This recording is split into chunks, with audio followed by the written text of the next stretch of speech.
Olá, sejam bem-vindos a mais uma aula de artes. Eu sou a professora Arlene Azulay e vamos ver o que temos para hoje?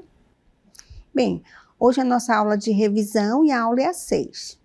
E vamos dar início à nossa revisão. Iniciamos nossa aula em frente a esse grafite aqui que foi produzido por um grafiteiro aqui do Amazonas chamado Raiz Campos. Então, para reflexão, a cidade é apenas um lugar de passagem ou também um espaço de expressão? Então, falando de novo sobre o Raiz Campos, ele é natural da Bahia, mas produz sua arte no Amazonas desde os 14 anos. A sua arte é inspirada na fauna, na flora e nos povos indígenas da Amazonas, ou seja, os povos originários, como vocês podem observar aqui.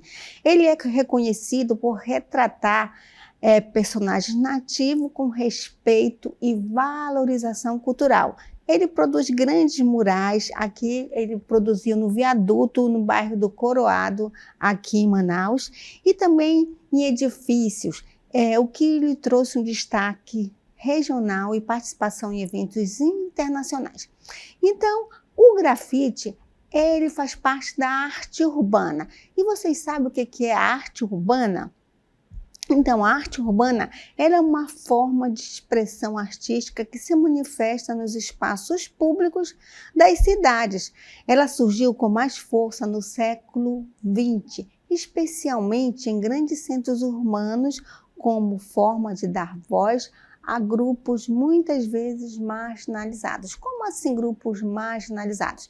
Bem, antes a arte era voltada para a elite, ou seja, só pessoas com situações econômicas bastante altas podiam ter acesso à arte, a grandes museus, galerias. Então, o que aconteceu? Os artistas saíram da galeria, dos museus e levaram a arte para as cidades. Então, a arte urbana, ela é realizada, ela questiona quem tem direito à cidade e promove reflexão sobre convivência, cultura e pertencimento. Então, a arte urbana são manifestações artísticas realizadas em espaços públicos, como vocês puderam observar. Bem, ela surge como uma forma de expressão social, crítica política, ocupação simbólica da cidade. Do seu caráter estético, a arte urbana também possui um papel social importante. Ela ocupa simbolicamente o espaço público. Ao romper com os limites tradicionais dos museus, galerias, a arte urbana ela se aproxima das pessoas e se torna parte da vida, da dinâmica urbana. Então, qualquer pessoa pode ter acesso à arte urbana através dos grafites, da arte cênica também, performance, arte circense, então tudo isso está na rua. Então a arte urbana, ela transforma o espaço público em território de diálogo, conflito e identidade. Então ela faz também algumas intervenções artísticas. Bem, o grafite, como vocês viram aí, a arte do Raiz Campos, que pinta em muros com spray. E a estética elaborada. Como vocês viram, o Raiz, ele retrata os povos originários de formas realistas. Então, é uma estética elaborada. E ela pode ter um caráter artístico ou político. Então, vários grafiteiros têm sua forma de grafitar. Alguns fazem crítica social, outros apenas para embelezar com uma estética bem feita. Então, cada grafiteiro tem seu estilo próprio. E atualmente o grafite ele é considerado como forma de expressão incluída no âmbito das artes visuais, mas especificamente da arte urbana, em que o artista aproveita as paredes, criando uma linguagem intencional para interferir na cidade. Então, qualquer pessoa tem acesso à arte através desses grafites e também de algumas performances artísticas, certo?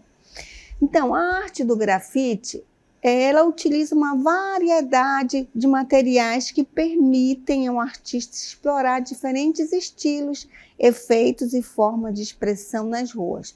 O principal instrumento é a tinta spray, que se destaca pela praticidade e rapidez na aplicação. Com a tinta spray, o grafiteiro consegue criar traços, preenchimentos e efeitos de sombra, variando a intensidade e a espessura das linhas por meio dos diferentes tipos de bicos, conhecido como caps. Então, ele produz a sua arte ali com spray e os traços vão modificando dependendo do caps, que são os bicos. Pode ser os bicos mais finos e outros mais grossos.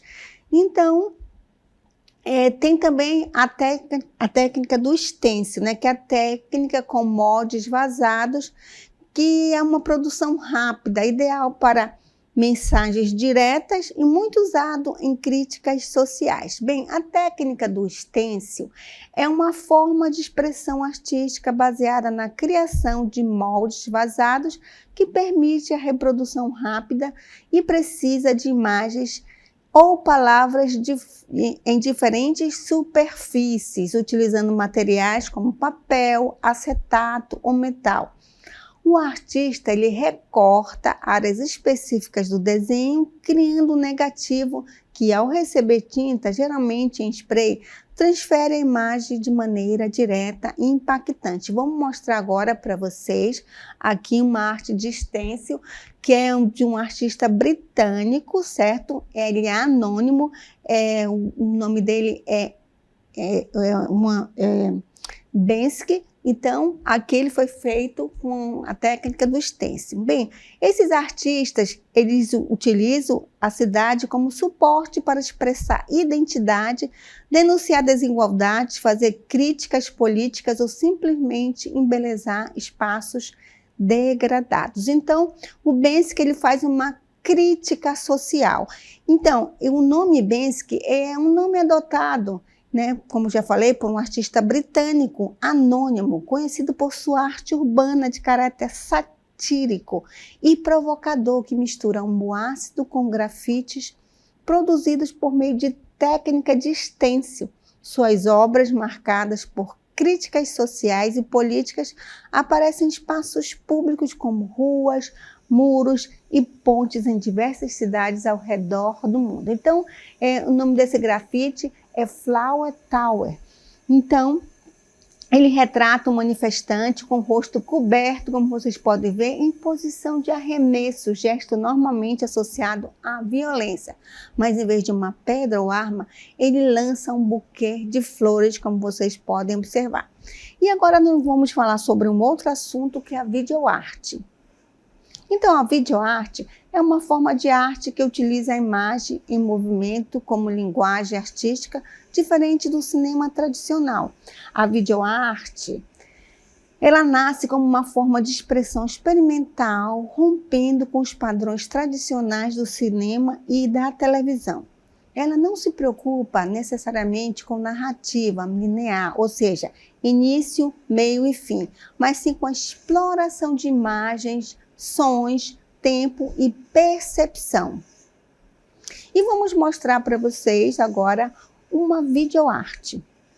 Como vocês podem observar aqui, o suporte da videoarte, o artista utilizou aqui monitores de televisores, ou seja, ele fez uma escultura chamada TV Cero, ou seja, ele fez um violoncelo com várias transmissões diferentes, então ele esculpiu ali o violoncelo. Então, a videoarte ela é uma forma de expressão artística contemporânea, iniciada lá nos anos 60, que utiliza a tecnologia de vídeo, ou seja, câmeras, como vocês podem ver, monitores e projeções como meio principal, em vez de suportes tradicionais, como, por exemplo, na pintura ou escultura. Bem, a pintura ela utiliza tela. E a escultura, ela utiliza vários materiais, como madeira, mármore. E aqui ele usou como suporte os monitores, certo? De televisores antigos, como vocês podem ver. E vamos mostrar para vocês agora um exemplo de videoarte. Vamos ver? Aqui é é uma videoarte chamado Rebanho de Ovelhas. Então, aí é uma produção abstrata. Como vocês podem ver, não conta nenhuma história, não tem nenhuma narrativa, são apenas imagens, certo? Então, a videoarte, ela trabalha com imagens, certo? Com cores, diferentemente de um vídeo que tem uma história, tem uma narrativa. Então, são vídeos experimentais, sem história, sem início, meio e fim, e obras que misturam som, imagem e performance. Aqui nós temos uma mistura de imagens, certo? E vamos agora falar sobre uma breve história da videoarte. Aqui vocês estão vendo a imagem, certo? Do Nam June Paik, que foi considerado o pai da videoarte. Então, que a videoarte surgiu em 1960, com equipamentos portáteis de vídeo, como vocês viram ali a imagem do cello, certo? Então, Nam June Paik, ele nasceu em Seul, na Coreia, e faleceu em Miami em 2026. Ele trabalhou em diversos meios de arte, sendo frequentemente creditado pela descoberta e criação do meio conhecido como videoarte. Vamos dar outro exemplo da videoarte, como vocês podem ver aqui, certo? São vários monitores, ou seja, 51 monitores de televisores, um sobre o outro. Então, são mais de 51 transmissões ao mesmo tempo, inclusive um circuito fechado, certo, de televisão. Então, Nam June Paik, ele teve presença e influências globais e sua arte inovadora a ideais visionários e continua a inspirar uma nova geração de artistas. Agora vamos falar rapidamente sobre as características da videoarte. Não precisa contar uma história, ou seja, não tem narrativa. Ela necessariamente não conta uma história. Ela prioriza sensações, ideias, experiências visuais, permitindo interpretações abertas pelo espectador. A segunda característica ela tem caráter experimental, ela pode ser experimental e abstrata. Vocês viram na imagem uma imagem abstrata, ou seja, os artistas testam limites da linguagem audiovisual, criando novas formas de expressão. A terceira muitas vezes crítica social, política e ambiental, ou seja, costumam provocar reflexão indo além do entretenimento. E a quarta integração com outras linguagens artísticas, instalações audiovisuais em museus e galerias, ou seja, frequentemente dialoga com pintura, escultura, performance, música. Isso torna a obra híbrida, ampliando o significado e a experiência estética. Então, vamos falar agora sobre alguns artistas importantes da videoarte. Nós temos Bill Viola, que trabalha com emoções e espiritualidade. Temos Pippi Lottie-Rist, com obras imersivas e sensoriais. Temos Rito Steele, que critica a mídia digital e política. E também a videoarte, ela pode ser divulgada em novas mídias, ou seja, que são ferramentas, plataformas tecnológicas que permitem novas maneiras de fazer arte. Aí temos os computadores, os smartphones, a internet, o software de edição e a realidade virtual e aumentada. E agora vamos mostrar para vocês um vídeo, certo? A gente vai falar a diferença entre vídeo e videoarte. Então vamos ver o que é vídeo. Vídeo é uma forma de arte com imagem e movimento, efeito geralmente para informar, entreter e explicar algo. Conteúdos de redes sociais como YouTube e o TikTok, normalmente com uma estrutura clara, ou seja, início, meio e fim. Aí nós mostramos um vídeo para você que tem uma narrativa, ou seja, tem uma história, tem um início, meio e fim, ou seja, ela mostra alguns fatos históricos, certo, que aconteceram no Brasil.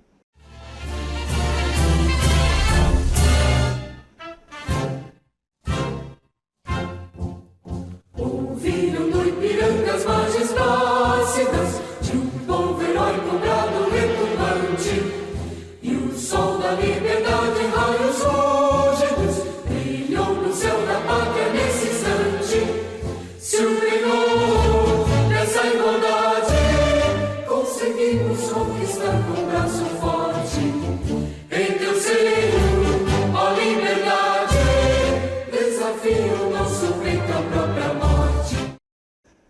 Então, aí vocês viram o exemplo de um vídeo que tem uma narrativa, uma história com início, meio e fim. Agora a gente vai mostrar para vocês, certo? O que é uma videoarte, certo? Então, como vocês podem observar, então, o vídeo artístico, o videoarte, é uma forma de arte que usa o vídeo como meio principal de expressão, indo além de filmes tradicionais ou conteúdo de entretenimento. É feito para expressar ideias, emoções ou críticas, certo? E experimentar novas formas de linguagem e provocar reflexão. Viu a diferença? O vídeo, ele tem uma narrativa, conta uma história, diferente do videoarte, que temos ali só imagens, certo? Aí nós mostramos para vocês dois videoartes abstrato, ou seja, apenas com imagem. Então, esse vídeo que nós vimos, o último, é de Scott Drive, que é um artista digital americano que fundou o software Electric Sheep, um de seus projetos mais conhecidos. Esse software, criado por Drives, ele produz imagens abstratas em constante movimento, certo? Uma mente cibernética composta de centenas de milhares de computadores espalhados pelo mundo. Atualmente são cerca de 450 mil pessoas no mundo inteiro ligadas à rede que contribui para a formação dessas imagens. Olha só, então, para produzir essas imagens, foram 450 mil computadores. Então, são imagens aleatórias, ou seja, a videoarte é uma experimentação. E também nós temos videoarte no Brasil, certo? Ela surgiu como uma linguagem experimental profundamente ligada às transformações tecnológicas, políticas e culturais do país. Desde os anos de 1970, quando os primeiros equipamentos portáteis de vídeo começaram a se popularizar, artistas brasileiros passaram a explorar essa mídia como forma de expressão crítica e inovadora, rompendo com os formatos tradicionais das artes visuais. Durante o período da ditadura militar, a videoarte ganhou um caráter ainda mais potente, funcionando como instrumento de contestação e reflexão. Artistas utilizavam o vídeo para questionar a censura, discutir identidade e abordar temas sociais urgentes, muitas vezes com forte carga simbólica. E nós vamos mostrar para vocês uma arte de uma brasileira, certo? Chamada, como vocês podem ver aqui, Marca Registrada, de Letícia Parente. Então, ela costurou com linhas a palavra Brasil e o nome dessa arte é Made in Brasil. Então, hoje em dia, a arte digital, ela circula, certo? Em redes sociais, Instagram, TikTok e YouTube e museus virtuais. Qualquer pessoa pode criar, certo? Então, a internet ela democratiza a produção artística, mas também levanta questões. Consumo excessivo de conteúdo, superficialidade, impacto ambiental, uso de tecnologia, energia e lixo eletrônico. Então, vocês viram aí a diferença, o que é um vídeo que tem uma narrativa, conta uma história, tem início, meio e fim. Como vocês viram ali, nós mostramos o hino nacional, que tem ali os fatos históricos acontecendo, que tem a letra da música. Agora, a videoarte é um vídeo experimental, que pode ser feito com imagens, certo? Apenas com imagens, ou então faz uma denúncia, por exemplo, lá na ditadura militar, a Letícia Parente costurou ali a palavra Brasil com linha na própria pele. Então, é um vídeo experimental. Então, dessa forma, nós terminamos a nossa aula.